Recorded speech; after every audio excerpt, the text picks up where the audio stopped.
B-Bad and Brandon. I want to know about that photo. Fellas.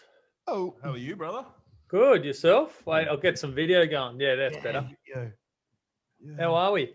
No, Good, we're- thank you. How are you, mate? It's a good Friday. It is a good Friday, hey? You were waiting to use that one, weren't you? I was like, No, I used it all day at the gym. When I Oh, finished yeah, the gym perfect. today, I was like, man, that was a good Friday today. You did awesome. And what, did everyone just laugh?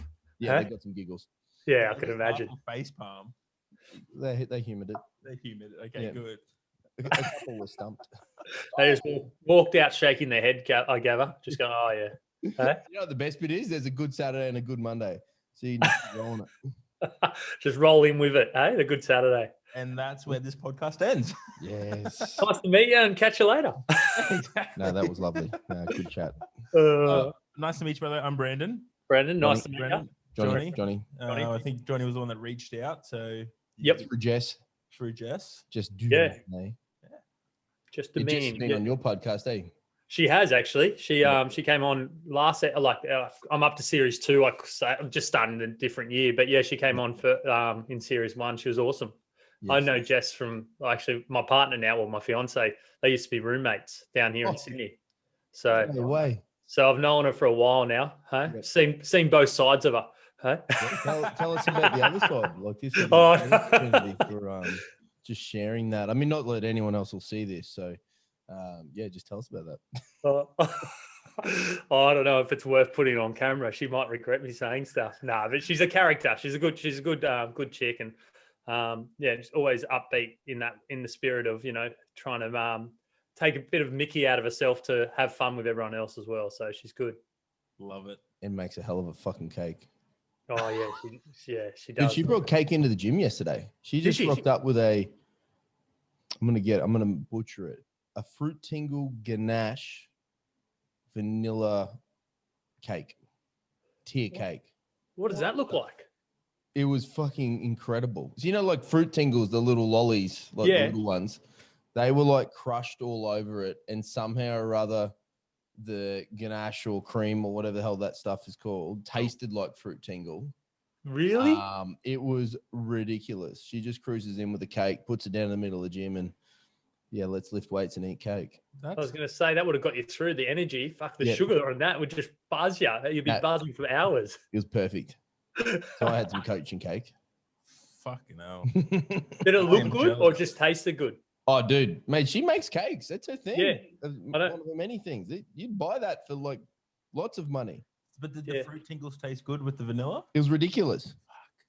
Wow. I have no idea how and why she thought of that combination, but you would put that in a cake shop and spend all of your money to buy that thing. Yeah. Quite easily. I haven't had a fruit tingle in a very long time.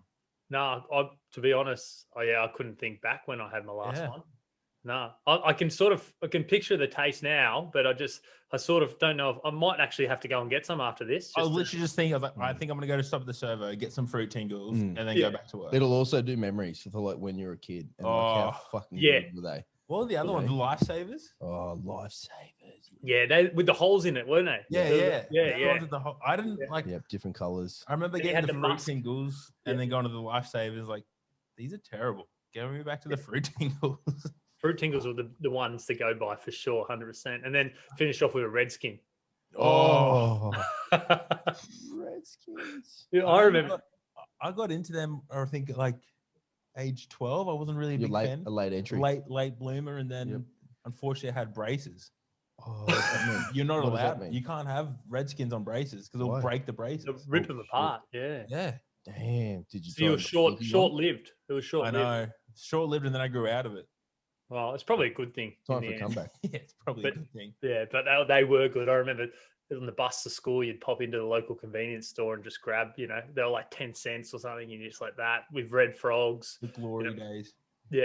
How old are you, Vaughan? Sorry? I'm 30. What am I? I always have to forget about this. 33, 34. Yeah, right. So you would have in high school, I remember I was in grade 8 and my first year of high school was amazing. Our tuck shop was ridiculous. There was jam donuts, there was pies, there was Coke, everything, real tuck shop. Then the next year, they got rid of it and we had this healthy tuck shop. Bullshit. Yeah, we had the unhealthy one. It was awesome. But I went to a boarding school as well, so it was really good. I came like early on because we'd get some shit lunches from home from mum and all that. So like too healthy. So the boarders would get these creamy donuts or like croissants or like because we'd have recess and then like it would be like a really nice, pastry or something. So I'd bring in stuff and do swapsies because they were over all the sweet stuff. So then I'd swap over. So I'd eat half the boarders' food each week or eat like, a couple of days a week. It was amazing. That is amazing. I love the old lunchtop trade-off. Yeah. It was so good. See what everyone else has got. Look, fucking, what are you running over there? Little bag of chips. Fucking trade you an apple. I used to trade, I think, 2 packets of chips. Oh yeah. For what, the little 25-gram jobs, little fellas. Yeah, the little ones. Yep. 8 packs, 2 of those for a dude sandwich in school because he had like his dad would make him this like gourmet fucking crumb chicken sandwich with cheese on. Oh, it was unreal. That's good. good. Fucking way better than 2 bags of chips. Yeah, I know. I was like, are you sure? I felt bad. No, you didn't. I didn't feel bad eating it. I felt bad. You had 1 second of feeling bad. You're like, no, this is amazing. Yeah, this is the goods. Yeah, they're good old days if you think about it. Like some of the stuff we used to do and swap and come up with. I reckon I was probably a better negotiator back there than now. Huh? Yeah, 100%. The shit I could spin back then. Yep. And get away with it. Oh yeah. You'd never have any money for tuck shop, but somehow or other you managed to still get tuck shop that day. Definitely. So true. Because it was times I was like, fuck, I don't have any money. I wonder if they, and then like, I'd find a way, will and deal, and then you're like, oh, look what I got. And then someone's like, how'd you get that? I was like, don't worry. Leave it. Don't ask questions. I remember our school used to give out like cash, but then you'd have to pay it back. Like your parents would have to pay the bill at the end of the week. Oh. And I was like, all right, then sick. Mum gets this $50 bill from the tuck shop. Sorry about that. Sorry, Ma. Yeah. You could get away with that a couple of times, but I reckon on the 4th or 5th occasion, they'd be like, wait, what are you doing? Yeah, 100%. Literally. Yeah. Yeah, that's pretty good. Names on a blacklist. Sorry, Mr. Greco. You're banned from our tuck shop. Nutter today. Our tuck shop used to do, like, when it went healthy, they used to do breakfast as well. And, like, you could get raisin toast. Fresh raisin toast with melted butter on it of a morning. So but good. If you weren't there first, they'd only make 1 loaf. Yeah. So if you weren't there first, it would go within like 3 people, and you're like, "What the fuck?" Yeah. Supply and demand, bro. It is supply and demand.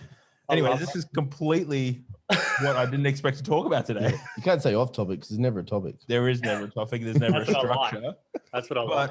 We would love to welcome Mr. Vaughan Hay to the podcast. Welcome. Woo. Thanks, fellas. I appreciate you getting us on. I'm looking forward to seeing what happens. We don't know, but we'll give it a good crack. Mate, we don't know. Both. So, well, if you don't know, I don't know, so it's going to go anywhere then.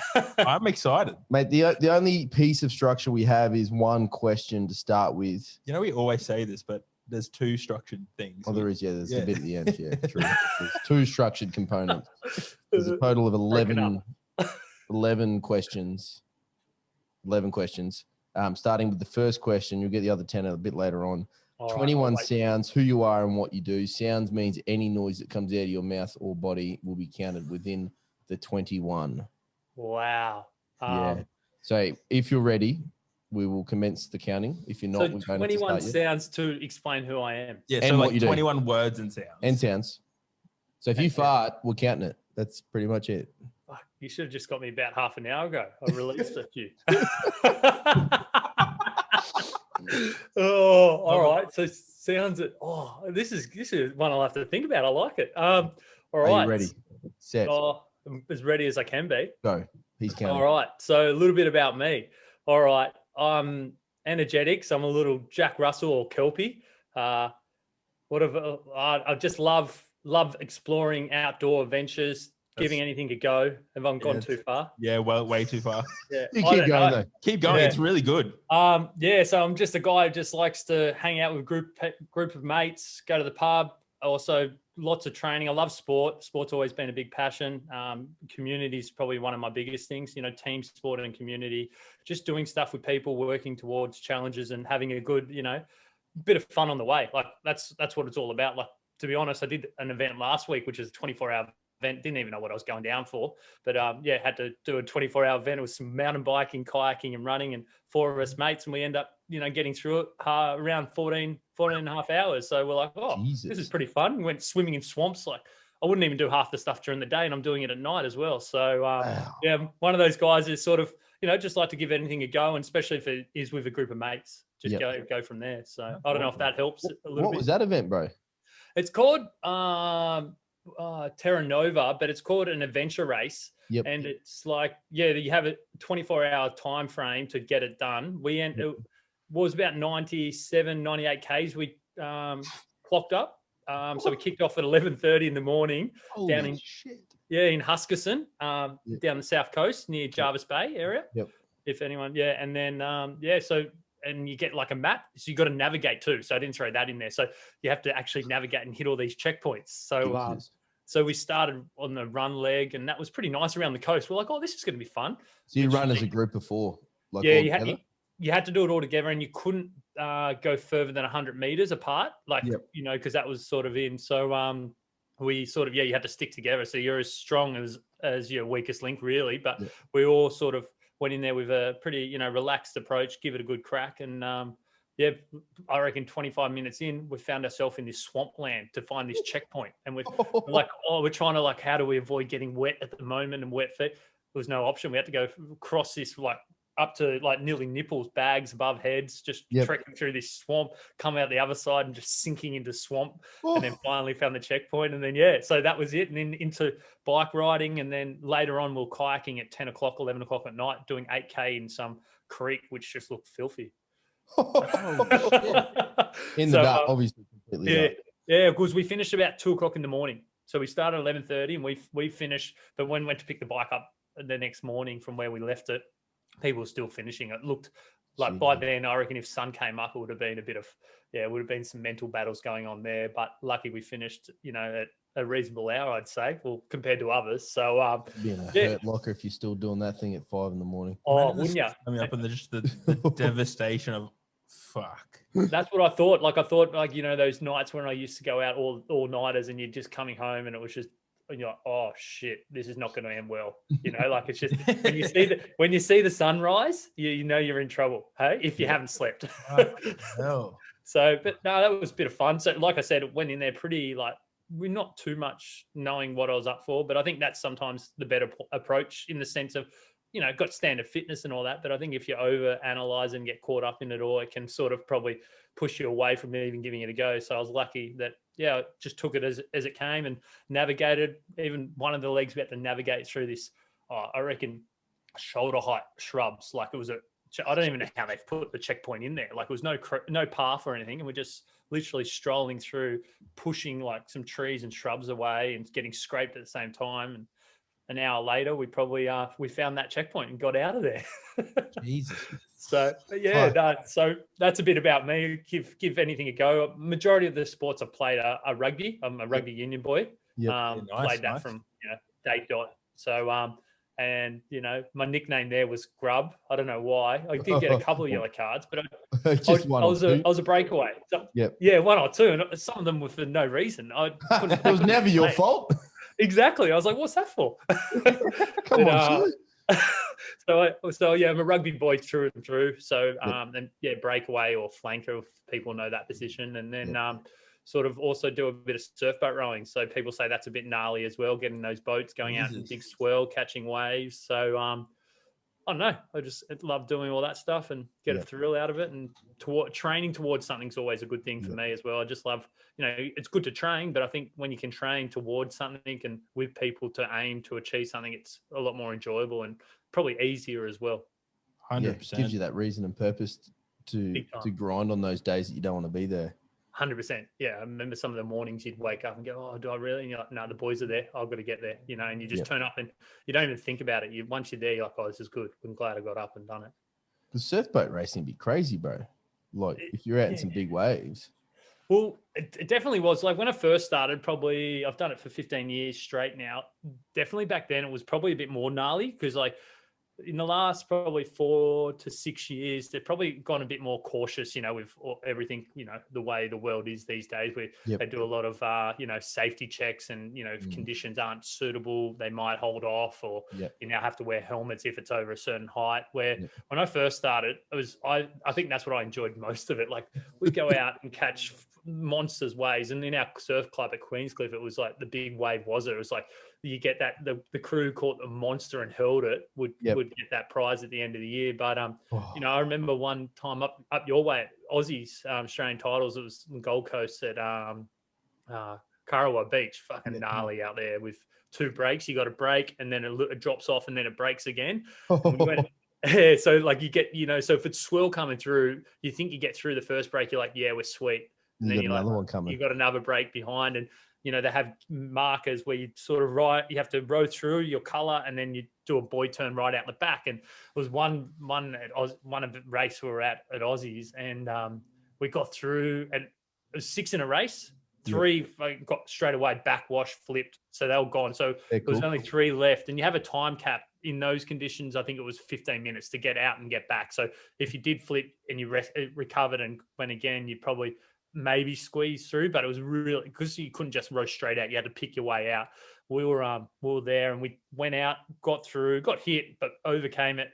And then the buoy turn, where you turn around, we were supposed to turn, and we were going to turn, and we had to go past it because it was just breaking on the buoy. And we sort of, it was gnarly. And I was just like, oh, this is what I'm loving, but we don't do that as much now because of the conditions. But it was amazing. And then finally went way past, and then just catch it, and then just caught this monster wave in.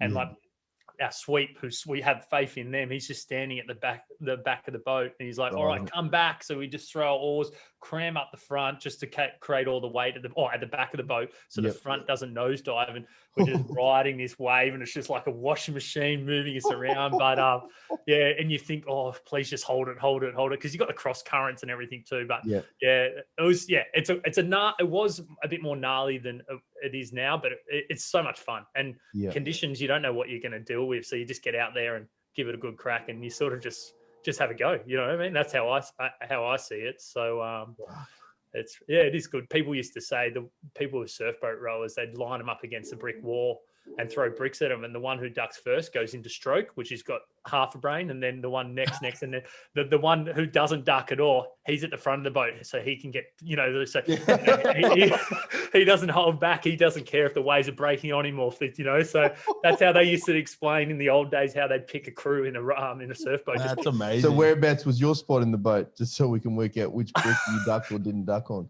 To be honest, I've rowed in every position, so I don't know. That's I started when right at the front, so that's when I didn't duck. So the older I got, or the wiser, I don't know if wise is the word, but I moved down, and now I'm at the back of the boat, so I'm sort of setting the stroke rate. But it's quite, it's an interesting one. But being able to row both sides is also a handy thing too, because you have 2 on one side, 2 on the other. So I've done it all. I've experienced every seat, been hammered in a few, but that's all part of it. And you sort of, you don't want to do it any other way. That's what I love about it. So it sort of gave me that physical, attribute which I had for rugby, but also in a different way in the boat. There's probably not as contact physical, but that burning and that high intensity for like 6 minutes in a race. You're racing to a gate can and then racing home to get home. So, and still sticking with that team sport sort of mentality that you seem to love, bro. A big time. That's a big part of who I am, and it sort of probably led me into the coaching space I do now, in the mindset and all that hypnotherapy, because what I learned out of that was working as a team, but also identifying individual strengths and weaknesses, and then like sort of allocating a role for everyone to play their part, so that everyone's contributing in a way. And I think rugby, you notice it, but in surf boats, it was probably clearer to me, because everyone had to be on the same page and be working together, because it's not about just muscling and ripping and tearing. You need strength and all that, but if you're not in time, then you're just floundering out there, and you're just going to cause, you're going to cause probably more trouble and harm to yourself, but you're going nowhere too. It's just like on the treadmill, you're just floating, where if you're all in time, you're working together, understand each other, and understand the simple elements of what rowing takes to do, in strokes, then in a stroke bespoke in a stroke way, then you can sort of,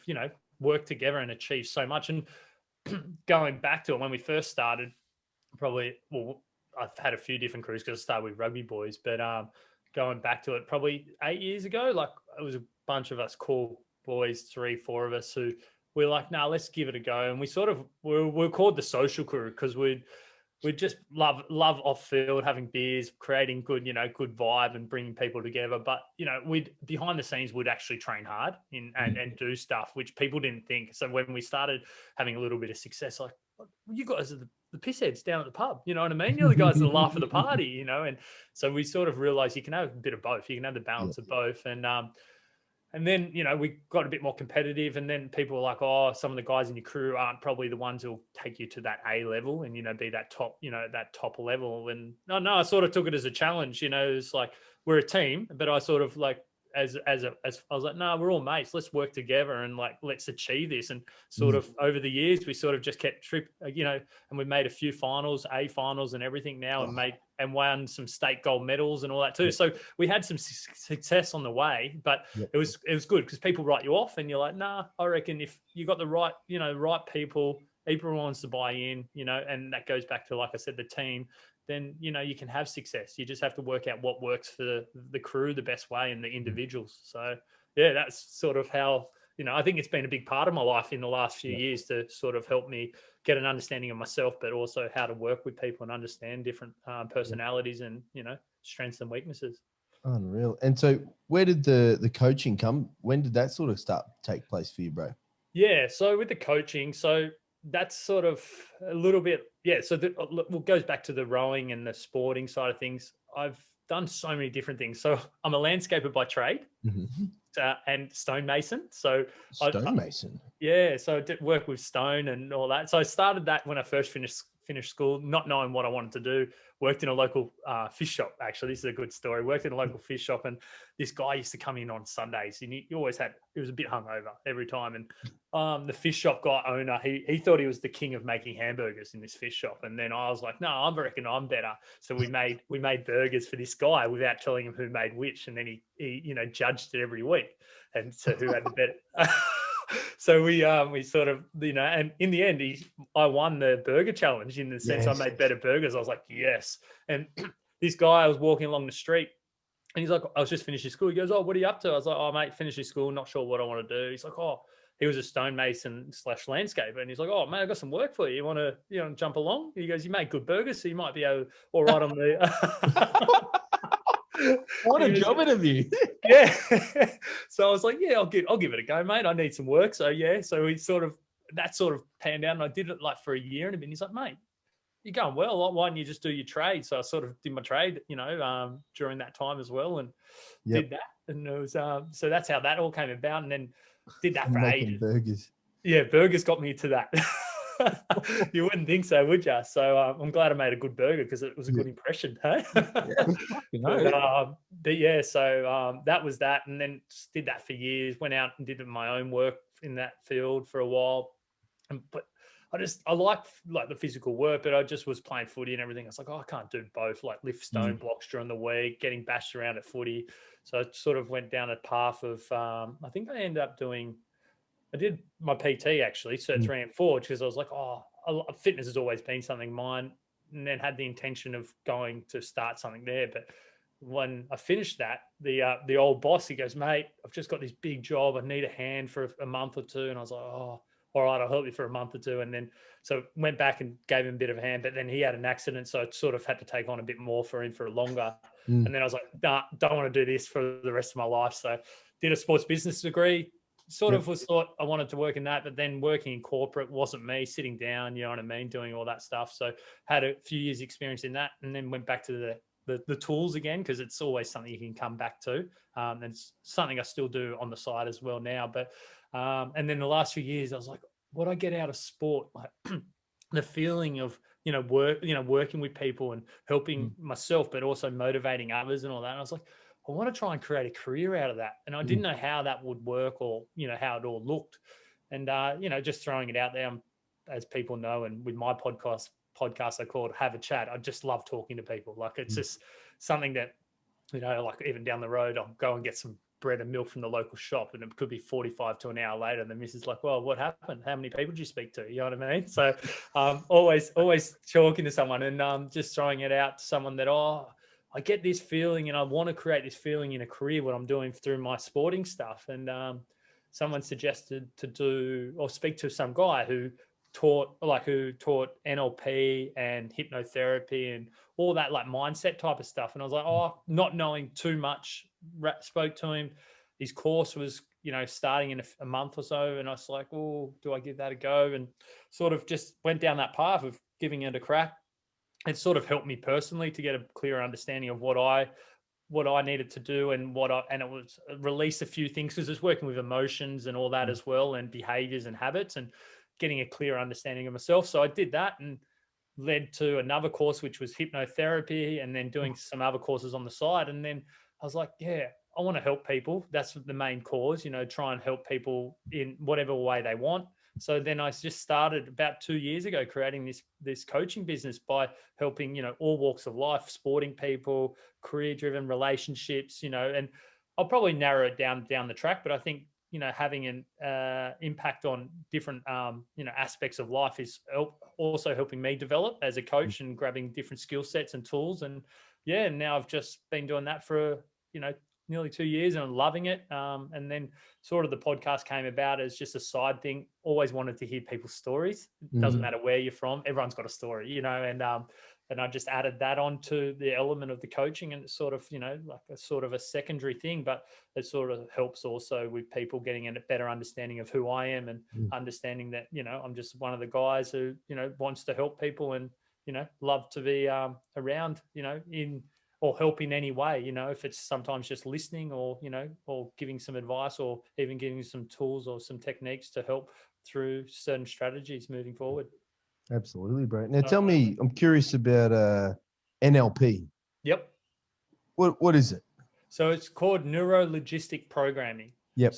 So when we talk about that, it's just what the best way I like to explain is regulating your emotions so that you can control and not be so reactive in so many things. So a good way, if you think about it, if at a young age we have our conscious and unconscious mind, and when we're 0 to 7, we don't have a conscious mind at the time. So our unconscious is, you know, picking up everything, every little action, every little behavior people do, everything, you know, it's literally our lifeline from when we start to when we finish our life. You know, every event is being taken in, but we're not consciously aware of what's happening, you know, because our conscious mind can only probably take in 7 to 8 things at a time, you know, and we what we want to do when we talk about NLP, we want to do some regression work to identify some of these things we're not consciously aware of, but they're triggering some behaviors or, you know, unnecessary reactions to things, which we're like, well, why am I getting angry at that? Or why am I reacting to your behavior? Or why am I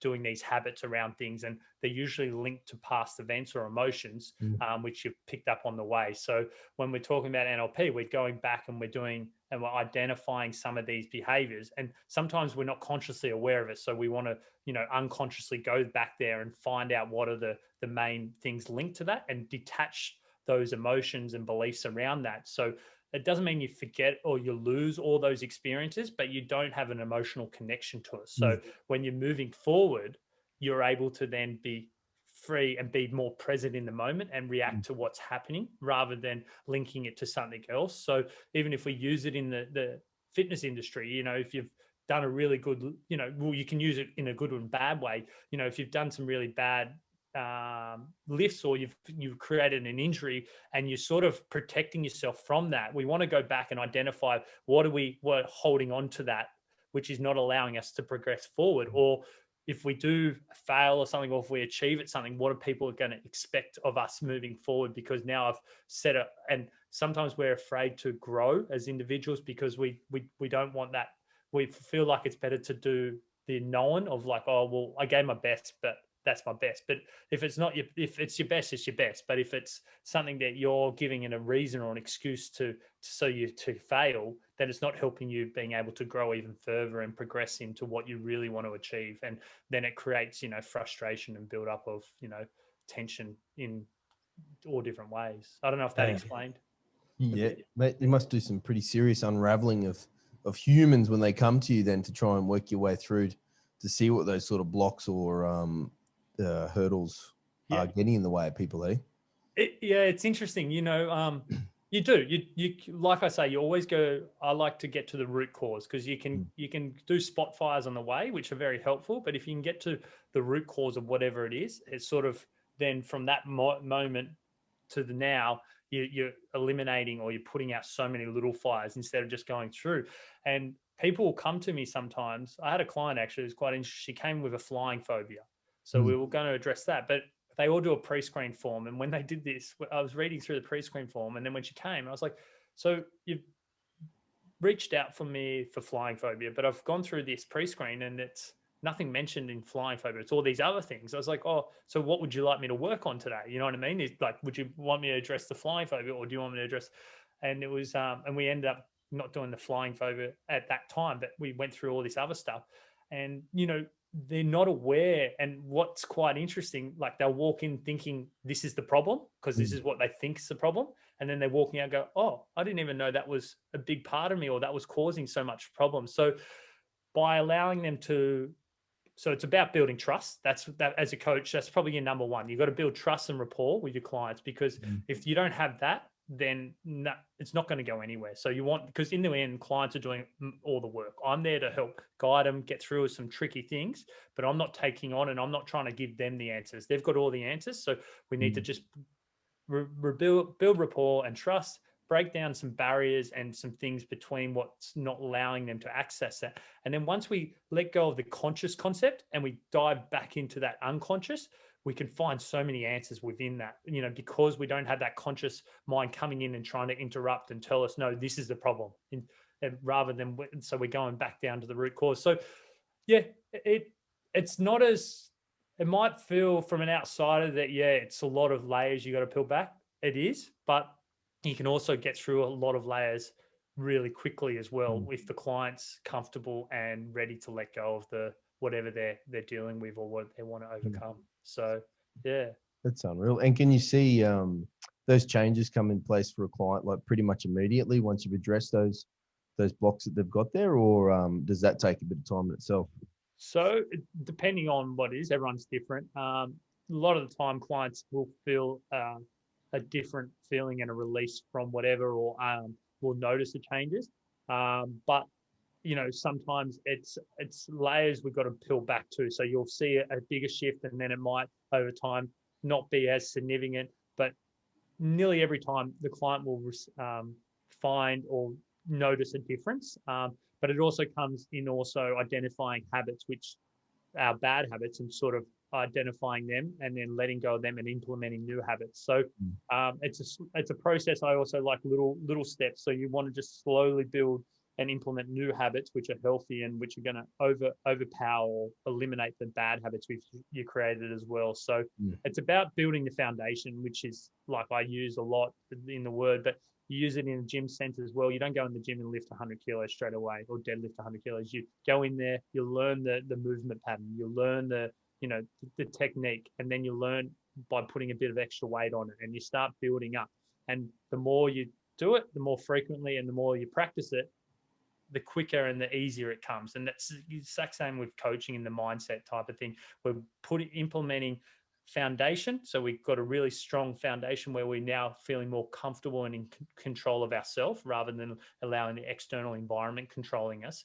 And then adding layers on top of that. Because if we're allowing the external environment to constantly control us, then we're never going to find that happiness or that meaning we're looking for. And if you look at it in the gym as well, if we relate back to that, if I'm comparing myself to everyone else in the gym, well, I'm not actually achieving what I need to do. And how do I know what they've been doing and what their life's all about and how long they've been training for? So if I'm comparing to those things, well, then it's irrelevant. It's not actually beneficial to me. So understanding what works for me, what I need to do, and then once you get that clear understanding and that control, then you can then start building on top of that and releasing as well, whatever you need to release. So, yeah. Do you find it's a similar strategy you use with person to person? Yes and no. Like you got Techniques wise, yes, but every person is slightly different. So you don't always have the thing with the hypno side of things. I don't have a preconceived idea. I always like to build an understanding and get to know the client within that short period of time. And I do use similar strategies, but some and depending on clientele as well, some are more driven and focused and they know what they want, and then some are more, you have to nurture them through a little bit more and give them a bit more time. But I also need to understand that sometimes if you give them too much nurture, they can lead you down the wrong path by just telling you stories and all that too. So slightly different every time, but a similar train of techniques and strategies I use. It just might be slightly different per client, if that makes sense. And do you find when working with people, like as you said before, that they come in with a flying phobia, but you very well know that there's something else underlying. Are you met with resistance much when you're like, this isn't the problem? Yes. Yeah. And that's quite interesting because that is actually quite often. Yeah. Because people are only ready to hear what they're ready to hear. 100%. And that's the biggest thing. So a thing I learned early on is I always do a pre-screen call, like 15, 20 minutes to explain what I do to clients a bit more and to get to understand the client a little bit as well. Because if you're not ready, it's best not to come and see me yet. I think you'll have to be ready to make these changes. And when you're ready to make these or identify what you need to, and it's not easier, but it can be easier and it's less resistance, even though it might be still some resistance. So we just have to work through it in ways. And clients will sometimes look at me and go, and sometimes, I'm not saying I have to act like, sometimes I just ask similar questions, the same questions. They're looking at me and go, you just asked me that. You just asked me that. But what I'm trying to do is I'm trying to get through a few little things which are just constantly on default and they just keep saying to me. And, they'll go, I don't know, this is why I'm here and all that. And you're like, yeah, but so, and then I'll just have to reframe it or add a question or change the question slightly and then sort of to trigger a different response. Yeah, you just got to work out what's going to trigger them. Some will be bang, and then some will be a bit different. And and if it's, I always ask them, is it a problem? And if it's not a problem, then it's no issue. But when they say, yeah, it is a problem, so how is it a problem? And you sort of then working through, and then they're like, well, it doesn't allow me to do this. Okay, and how's that a problem then? Not being able to do this? Well, I can't do this or I can't do that. And then you're sort of getting them to work through things without them knowing. And then they're like, oh, and then you could go to a different thing. And they're like, well, it's really because I just don't have the confidence to do it. You know what I mean? And then you're like, okay, so when did this confidence first came about, or lack of confidence? And it can all go all the way back. Like another client, year 10 years old at a cross country race or something. He knew that this guy was really good or something, and he knew that he could never win. So he just like that was, and his confidence was something within that, like I can't remember the details, but it's sort of, it's funny. You think at 10 years old, like, how's that going to have an impact on me moving forward? But it had some link to where it was affecting his confidence. And we worked through that, and then we implemented more confidence, and, and the success he's had has been, substantial, and he's loving it through what the career he's taken down too. And it was quite rewarding, even seeing him, not long ago, after seeing him a year or so ago. He's like, mate, those couple of sessions I needed to get done before was like, it's changed me and it's helped me massively. So, everyone's different. Everyone gets a different result every time, but doing the call, getting them to understand what the process is, there's also a better way for myself and for them, because I don't want to waste their time, vice versa. I don't want to waste my time, but always give them, if I've had clients where I've called up and they're not ready. So I'll always say, when you're ready, give me a call back. I'm more than happy to help you, but you're just not ready at the moment. You might be, or someone's told you to do it, but until you're ready, well, there's no point of even trying, because you're just not going to get through those initial blocks because you're just not going to let go. We build comes back to the argument of like pain versus pleasure. Like, people are only motivated by pain or pleasure, like the pain of having to deal with something or pleasure moving towards something. Yeah, and that's the thing. And a lot of the time it comes down to those breakdown moments, or the pain is getting too bearing, and that's, as humans, we sort of just keep pushing until something has to give, and if we can try to avoid to get to that stage, it's even better. And then even if we do get to that stage, and once we're able to then overcome a lot of things, if you can then start implementing new behaviors and habits, moving forward, and you're more consciously aware of your actions and your behaviors, then you're probably not going to allow yourself to go that far back into that pain or that discomfort, because you're allowing yourself to recognize it before it's getting a bigger problem than it has to. So, do you think the day and age we live in now has attributed to a lack of awareness within society? Yeah, I think so. I think yes and no. I think the day we live in, the society we live in today, I think we're actually probably more open and accepting of people to speak out, where I think before it was probably we suppress it a lot more. If you think about the generation before us or the one before that, it was like, nah, just toughen up, just deal with it, and it's your issue and that's it. Where I think now we're still not there, but we're very much more accepting and open, and have a better understanding of people's behaviors and why people are doing like that, and then reaching out for help. I think that's a really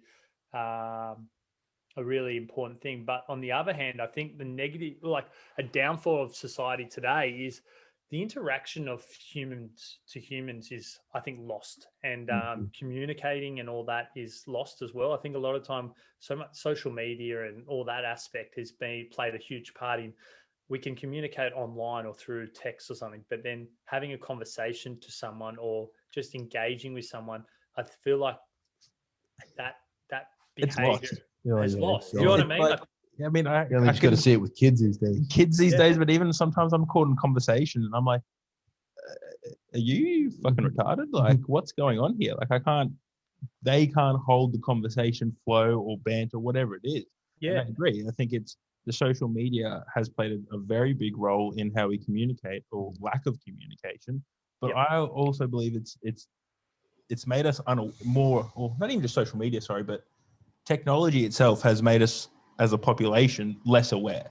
Big time. Like, I can get in my car. I don't even have to turn my neck now to reverse. I can just see on the little camera on my dashboard that, I'm not going to hit anything.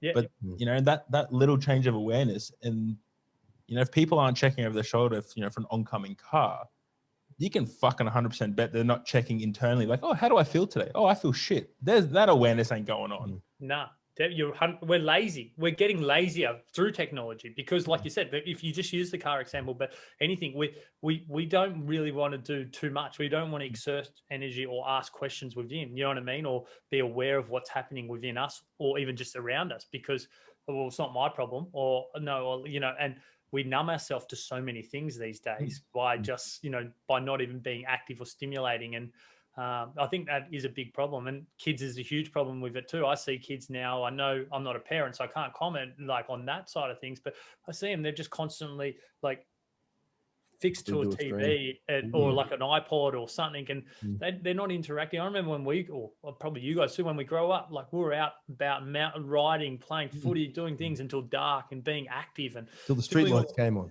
Yeah, street lights. Yeah, that's when you had to come home, when the street lights are on. You know what I mean? So like that doesn't happen these days, So I feel like we have lost a lot of that, connection with ourselves and understanding of, like, as humans, the interaction. And I think that's what we crave, but we also eliminating it from ourselves by, having, all these technology just doing the work for us. So 100%, like technology is a great tool, but it's become a better master. Like we run our lives through technology. Oh yeah. And then, which like I'm not saying I don't, like I have We're a calendar. Part of the animal. Yeah, but I think it comes from an awareness of having the ability to go introspective and have a look and check in, and like picking up a pen and just writing down just something. Well, funny you said picking up a pen and writing stuff down is so powerful, but none of us do it. You know what I mean? And like I get some clients sometimes to write stuff down, and they're like, and even when they do the pre-screen form for my thing, they because I'll get them to write it down, and they're like, I didn't know that, or I didn't think of that, because the questions make you think slightly different. They're just not your stock standard questions of like, how are you feeling, this and that.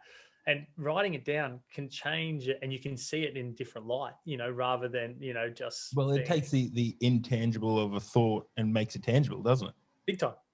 And that's, that can be very scary for some people.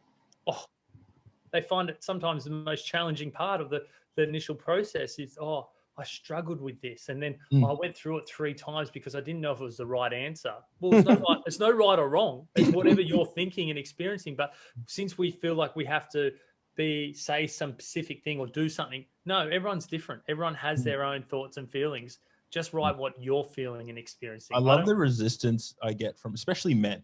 But you tell them to write or journal something down. No, I can't do that. If you use the word journal, you've already fucked up. Feelings, sometimes feelings. Yeah, they're like, thoughts down. You can't write exactly. I can't write my thoughts down. We don't have thoughts. It's always funny to see they come back and they go, "Oh fuck, that was really helpful." And you're like, "No fucking shit! I didn't just say it to waste oxygen." You should have done it 12 months ago when I first told you. Yeah, exactly. Well, that's the thing too. It takes them a lot longer, I reckon, for men as well to do it. Like, you tell them 12 months ago, and it'll be one moment in 8 to 12 months later, light bulb go, "Oh, yeah, I might do that." And they're like, "Oh, this is a good idea." I've been telling you for the We're not the sharpest tools in the shed. But I love it though. I love it when they come back to you and then they say, "Oh, I did this thing," and they act as if it was their idea. I get that. Love that. Or they heard it somewhere else. Yeah. And you're like, "Oh, funny that." Who told you first, fucker? I hear that all the time. I have this one client, and I'm gonna roast him on this. Like, Linus, shout out. But like, I remember he's just terrible for it. We implemented some basic breathing drills for his lifting. Yep. And then he comes back the next week and he's like, "Oh, so I've been doing these like breathing drills that I saw on YouTube." And I'm like, "You're fucked. Get out." Like, do a lap. Yeah, like, do a lap. Go fuck off. Like, it was his idea. Yeah, it was great. At least he's doing it. Exactly. Well, that's how I see it. Like, I at first I'm like, "No, but I said that to you." But now I'm like, "Well, at least they've picked. It doesn't matter if they don't think it came from me or came from anyone. They came from their idea or they saw it somewhere else. Sitting in their subconscious because of what you've said. Yes, and that's the thing. You're planted the seed. Mm-hmm. You're planting the seed. So now they're going to be, it's like you look at a car, you go, "Oh, I want a Toyota Hilux."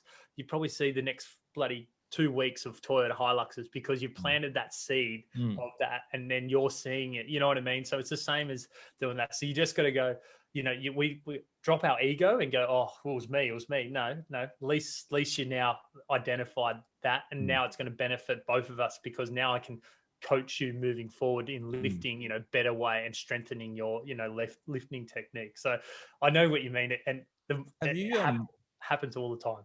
Have you read the book, The Power of Awareness?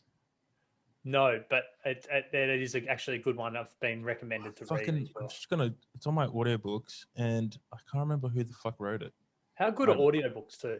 I know, right? You like to smash a few out, bro? I like when you're in the car or something, you just flick them on. You know what I mean? And it's just because we are all pretty busy in this day and and reading a book to me wasn't my number one focus growing up. So but I still like a hard copy every so often. But it's just you can listen to more books or podcasts, just by jumping in the car and you're cruising. And I actually take a lot more in sometimes of that too, because it just you're just relaxed and you're zoned into it, and you just you're taking a lot more and you're getting through a lot more content as well. So I reckon it's a great invention, that one. So the book on The Power of Awareness by Neville Goddard, he wrote it in 1952, and he talks about the link of, and it's nothing groundbreaking that we don't know today of how, but at obviously his time it was about like what we feed the subconscious mind, and even in our imagination of what we believe is our conscious mind that feeds into our subconscious mind. Well, yeah. What is that? What do you got there? Big lizard crawling around in our pod cave. Yeah, I was wondering because I saw you both. Yeah, this big. Oh, really? I fucking hate lizards. Do you? Came over here. If it came over here, I would jump up and then just throw the fucking table at it, and then everyone on the podcast would see how much of a giant pussy I am. Is it a blue tongue or? Sorry? A blue tongue lizard or just a standard lizard? Like a good skink. Yeah. Maybe let's say big. We won't lie. Like, it's not that big, but it looked big here. It looked way bigger. I definitely don't want it near me. I was like, when it came across, I was like, "Nah, Johnny's a real man. He'll get it." I don't want to have to though. I hope it comes across. I want to see how this all pans out. I think all our listeners are probably like, I hope this fucking thing crawls up on Brando's leg. If it comes near me, I'm just going to throw something at it. So, bro, do you put in place like some daily positive behaviors or goals or tasks for clients or weekly sort of things you like to see for you guys to do? Yeah, definitely. I think having a focus and an intention every day is important. I personally, for myself, meditation's come into my life probably a year and a half ago. This is a prime example of what we're talking about before. People are like, oh, you should meditate, you should do this. And I'm like, no, I'm not going to do that. But then, one day I sort of did it and, felt like I came up with the idea. And then, as we did, and I tried different styles and I went on and off of doing it, did a week of it and then stopped for a couple of weeks and then did it again, tried a different style. And definitely over that time of trialing and finding what style of meditation works for me. There's no right or wrong in any meditation style, but now I do that daily. I just, the power or the way I start my day by meditating, it just creates a clearer, train of thought, because we wake up and our thoughts are going straight away. So if we can then spend that 5, 10, 15 minutes of, stillness and allowing ourselves just to connect, I see the benefits of it during the day. And then sometimes I call it the 3 o'clock coffee meditation, where, if you go in the gym in the Arvo or you've got a few things on your to-do list, you sit down for 5 minutes or so and just meditate, or sit in stillness, or just even breathe and do nothing. You sort of can then really bring yourself back to the present. So that's one thing personally I do. Love to suggest that to clients, but depending on where they're at as well. And like I said, if you tell clients what they need to do, most likely they don't. So I always suggest things and ways, and then I want them to sort of work out what's going to work for them and how they can implement it in their life as well. I think starting the day is always a good thing, and it doesn't give you the excuse of, oh, I'm too busy, because you just get up that 10, 15 minutes earlier. Yep. Even if it's going for a walk, like it doesn't have to be sitting in stillness, but just starting your day by going for a walk, or doing a few movement stretches, or just, it can be anything. Like it's just creating something which triggers you to create a strong positive mindset, but also brings you back to the present. And then it just creates that flow on during the day. But clients, depending on each client, I get them to do different things. Sometimes, I get them to do a list where because if they're worried about everything, write everything down they're worried about, and then write a list of can control and can't control. And if whatever goes in the can't control, well, throw that out in the bin, because you can't control it. So why even give it any time and focus? And then the control list, okay, what can I do to sort of reduce the stress or worry around those controls? You know what I mean? So if I've got to pick up the kids at 3 o'clock, okay, so how do I work my day around to making that I can be there by 3 o'clock? And if worst case, I'm not going to get there by 3 o'clock, what's the worst case scenario? And then worst case hardly ever works out or like pans out, but we always create that worst case, and we create stress and anxiety around that. So being aware of it is sometimes better by writing it down. And then once it occurs, it's not as dramatic or overwhelming as well. So everyone's different. Clients will get different strategies, but I think breathing is a really powerful one I suggest to all clients, because 3 to 5 deep breaths, you can do that at any stage. You can do that when you wake up, before you have a client, before you make a phone call at work, on your coffee break. Everything is like, you just stop, deep breaths into the belly, up through the chest and out through the mouth, and just, it brings you back to that, more relaxed state and present state. So that one I try to get all my clients, because I start with the session, we just do 3 to 5 deep breaths to start the session. And because people come in at first and they're a bit anxious or unsure of what's happening, or uncomfortable, so being able to bring them back to a more still state and a present state, or automatically creates a more relaxed feeling within them. So that's one thing I'd suggest to anyone: just breathe. And I reckon everyone who's listening, as soon as you said 3 to 5 deep breaths, they all took a big deep breath. I took one. Yeah, I know. I was like, oh, I'm aware of this. Yeah. It's funny. It is so true and it's so powerful. And I get them to also set an alarm. So if you say, let's do it 5 times throughout the day, set one at, 9 o'clock, 11 o'clock, 2 o'clock, 4 o'clock, 6 o'clock. And just, 30 to 40 seconds, you've had 3 to 5 deep breaths and you're like, oh, yeah, I'm good again, and then it just makes a huge difference. Like even with because I do quit smoking clients for the hypno side of things as well. And that's an interesting one as well, because people are like, oh, smoking makes me relax. I was like, you sure? Or is it you giving permission to yourself that you can be relaxed for that split second of, oh, I can smoke and this is my time. And then I was like, even if you didn't have a cigarette, that you just breathed, through that whole time, do you get the similar relaxation feeling? Like, oh, yeah. And some were like, no, it's the nicotine, or it's this, I'm addicted to this, and it's really not an addiction. It's just a habit. It's just a bad habit you've created, and you linked it to, your coffee, your beer, your lunchtime breaks, or just a reason to get out of the office. You can still get out of the office and go for a walk. Yeah. So So going back, that I don't ever tell clients they need to do anything. I always suggest what I think would be beneficial for them, and how it would probably be well implemented into their daily practice. But like we've spoken about earlier on, they've got to work it out and understand it. Then it becomes their idea as well. So big time. And once it's their idea, they're like, oh, yeah, I came up with this. I'm an amazing. And then you just have a little bit of a giggle on your face when you're like, yeah, it was your idea. Right.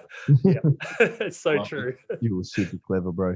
Mate, what we like to do next up comes the next 10 questions for you. Oh, yes. A lot of pressure, bro. A lot of pressure. Very quick.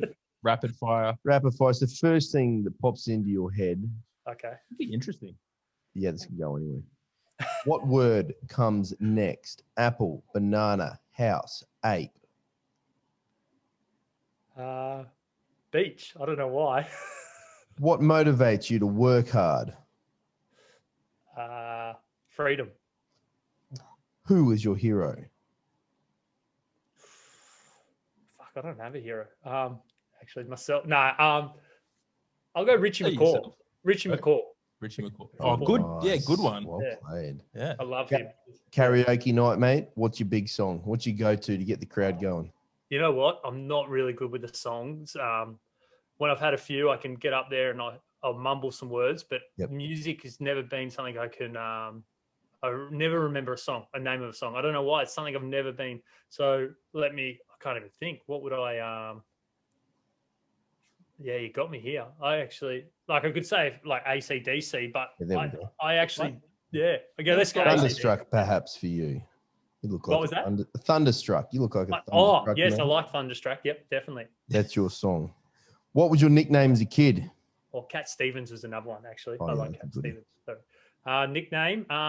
First one was Wombat, and then it went from, I'll go through a couple if that's all right. Yeah, or one. Wombat, and then it went to Vaughan the Prawn. Vaughan the Prawn. That's when I was at the seafood shop. Yeah, fair. And then at rugby it was Grub, and then with rowing I'm called Nothing, which is probably not the greatest of names, but I'm Nothing. And then after I got called Nothing, my brother's called Everything, my other brother's called Something, and my sister's called Thingo. And everyone always asks, why are you Nothing? Because you seem like you're switched on compared to the rest of them. So yeah. Vaughan, Mr. Nothing, how many pillows do you sleep with? Just the one. Simple, man. I like it. How long does it take you to get ready in the morning? 2 minutes. Yes. Who was your first crush? Oh, I'm going to say Kate Ritchie because I hooked up with her. You know, from What? Sally from Home and Away. You hooked up with her? Yeah, great story. Yeah. You want it? Or? Yes. Yeah, no. Like, yeah, these are rapid fire, but this is a story we pause for. So when I was 21, we're playing footy. 21. One of the boys I played with was cousins with Kate Ritchie. Yes. Or Sally from Home and Away, and he had his 21st, but before his 21st, his dad had his 40th, and so I went to that a few weeks or a month before, and she came, and I was like, oh yeah, she was just one of, you know, when you're growing up, and she was there, and then I don't know, I sort of had the courage to go over and talk to her for a while, and then the night went well, and yeah, it was a little bit of fun, and then she came to the 21st the month later. I was like, oh, I won't go over now and speak to her, and she came over and she wanted to catch up again. So and she put her phone number in my phone, so because I got a phone call message when I got home, go, oh, thanks for the good night.